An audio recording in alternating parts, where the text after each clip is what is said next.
ஒரு மிகப்பெரிய கப்பல் நடுக்கடலில் பயணப்பட்டுக்கிட்டு இருக்கு. திடீர்னு ஸ்ட்ரக் ஆகி நின்றுச்சு. என்ஜினை போய் செக் பண்ணி பார்க்குறாங்க, என்ன மிஸ்டேக்னே கண்டுபிடிக்க முடியல.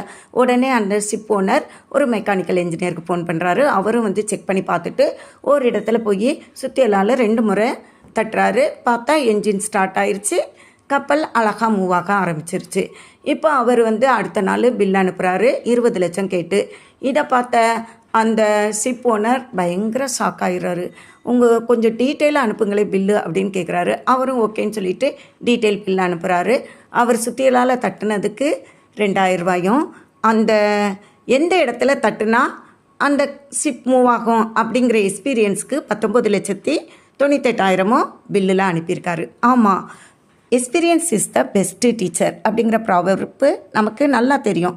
ஏட்டு சுரக்காய் கறிக்கு உதவாது அப்படின்னு சொல்லுவாங்க.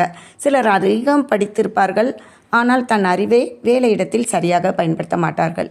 இந்த சேலரிக்கு இவ்வளவு செய்தால் போதும் என நினைப்பார்கள். இதனால் அவர்களின் அறிவின் பயன்பாடு குறைகிறது இல்லையா? அதனால் அவர்களுக்கு கிடைக்க வேண்டிய எக்ஸ்பீரியன்ஸ் நிச்சயமாக கிடைக்காம தான் போயிடும். அறிவு மட்டுமல்ல, அனுபவமே நம்மை மிகப்பெரிய நிலைக்கு கொண்டு செல்லும். அறிவும் அனுபவமும் பெற்று நீங்கள் உயர்ந்த நிலையை அடையுங்கள். வாழ்க்கை நிற்கட்டும்.